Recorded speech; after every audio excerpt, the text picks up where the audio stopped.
Titan X has finally appeared in Season 2 of Monarch Legacy of Monsters, a massive 100-meter class ancient titan, just like Godzilla and Kong. When enraged, its entire body emits a crimson warning glow. Even more terrifying is that as an ancient lord of the seas, Titan X can control a species of small ancient monsters known as scarabs. These creatures cling to Titan X's massive frame, and with thousands of scarabs accompanying Titan X on its path of global destruction, they pose a cataclysmic threat to humanity.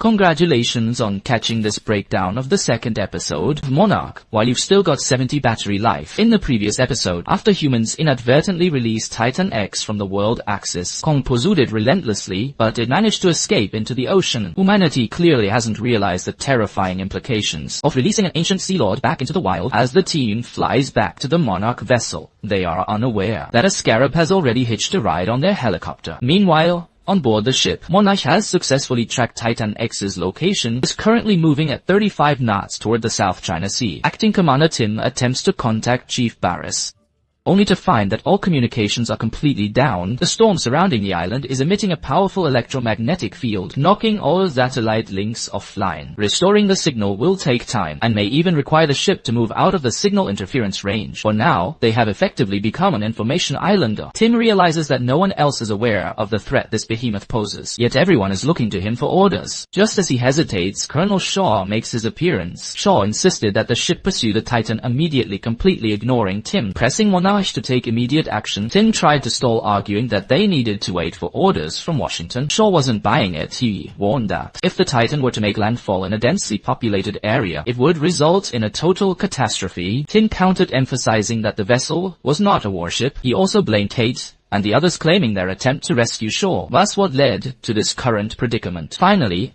after a few minutes of tense standoff, Tim compromised. He ordered them to track the beast, requesting that once they cleared the island's signal interference range, an alert be issued immediately while maintaining a safe distance from Titan X. Meanwhile, in another part of the ship, Kentaro and Hiroshi were consumed by guilt, believing they were responsible for unleashing the Titan together. We unleashed a Titan, we didn't know that would happen. It doesn't matter. You didn't push that button, we should have never pushed that button. Hearing this, Katie turned and walked away. Kate felt the weight of their blame, believing her choice to push the button had released the monster. But she hadn't gone far before she discovered blood splattered across the corridor. Following the trail, she came face to face with the scarab. It turned out the creature had already easily claimed the life of a crew member. Kate immediately alerted her companions over the comms, while grabbing a fire extinguisher to confront the scarab. "You little bastard." But as the scarab closed in step by step, the fire extinguisher's safety pin got stuck. Fortunately, Kentaro arrived just in time, wounding the scarab and saving Katie. Seeing this, Kate rushed forward with a fire extinguisher, lashing out at the scarab in a fury. But little did she know this act would push the entire ship to the brink of destruction. A massive surge of energy and light waves rippled across the surface, signaling Titan X. At that same moment, the crew in the control room realized something terrifying. Titan X, which was closing in on a major population center, abruptly changed course. To their horror, the behemoth was now accelerating directly toward their vessel. "I think we might have pissed it off." After seeing the scarab Kate had just encountered, Kaiko and Shaw realized that once the Titan was coming specifically for the scarab. Their conversation reveals that Kaiko had encountered the scarabs and Titan X long ago. Shaw made a split-second decision to give the Titan exactly what it wanted. He led a team to the cabin where the creature was held. Fortunately, the scarab's tenacious vitality had kept it alive. Shaw intended to use the creature as bait to lure the Titan away from the ship. Loading the creature onto a speedboat, Shaw headed out alone into the open sea. From the deck, the others watched the Titan's movements with bated breath. Titan X surged with speed, rapidly closing the gap between them. Seeing the Titan closing in, Shaw scrambled to the back of the boat, unbound the scarab, and cast it into the depths. But Titan X was already upon him, the massive weight from its colossal body threatening to swallow Shaw whole. On the deck, Kaiko turned away, unable to watch the crashing waves.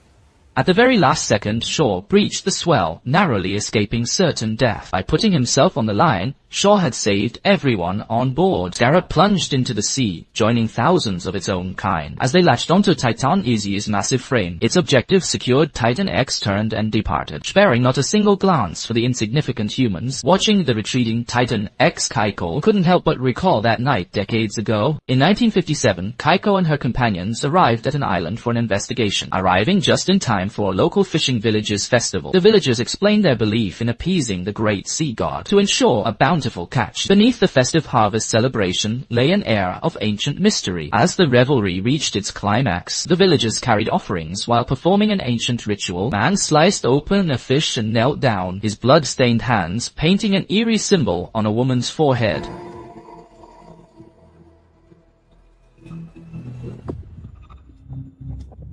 Suddenly the surrounding crowd quickly dispersed. After urging the two to flee immediately, the woman also hurried away. Moments later, they felt powerful tremors rising from deep underground. They looked back to see countless insects swarming in their direction, or rather toward the sea. Keiko and Shaw scrambled for cover trying to duck into a house, but every single door was bolted shut. Then they witnessed the colossal sea monster emerging from the depths. It was Titan X. It was glowing crimson, surging with primal rage. The scarab beetles pulsed with the same red hue, swarming toward Titan X. They seemed to have no interest in attacking the pair, until Shaw kicked a passing scarab beetle. Yeah.